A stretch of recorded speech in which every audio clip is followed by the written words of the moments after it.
Just a few miles north of Royal Aberdeen, the venue for this year's Scottish Open, lies Trump International Golf Links. This remarkable course was sculpted out of massive dunes on a stunning coastline. It may be only a few years old, but it already looks sure to soon be counted among Scotland's truly great courses. Before his victory at the Scottish Open, Justin Rose visited on a promotional day, and he couldn't resist its charms. Yeah, I mean, I turned up here with a few hours to kill. Thought I was just going to do some practice, but I couldn't take the opportunity to not go out and play a few holes. So I played 1, 2, 3, and then 7, 8, 9 back to the clubhouse, and it's just a magical place.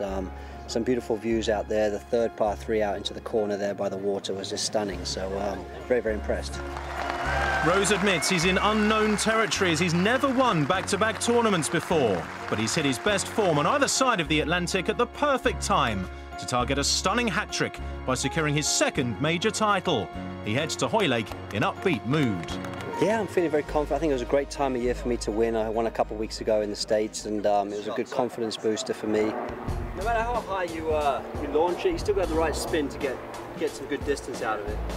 At Trump Links, Rose held a series of clinics for his club manufacturer, along with other tailor-made professionals Stephen Gallagher and the big-hitting Swede Johan Karlsson. Today's been fantastic there. Tremendous to see to get as close to the players as we did, and the amount of time they spent was fantastic. Rose isn't known as a big hitter, but his driving stats are still very respectable, and he now sees that side of his game as one of his strengths. I'm carrying the ball further than I ever have, more distance. My caddy and I were just talking the other day that we're playing golf courses differently to how we ever have in the past. Obviously, we have a memory of how we used to play these particular holes, and there's certain par 5s and par 4s where we're now completely playing them in a different manner, and they're becoming 2-shot holes, some of these par 5s that they never were before. So it's kind of exciting, to be honest with you. The day finished with a one-hole challenge on the first at Trump Links. Rose had a bit of an advantage as he'd been hitting dozens of balls off that tee for the watching guests. That is true, I have, but I may be a bit swung out, you know, hitting drivers for the last hour. We'll see how I hold up. Rose duly split the fairway with a massive drive. And he then coolly sank a tricky-looking putt to claim the honours.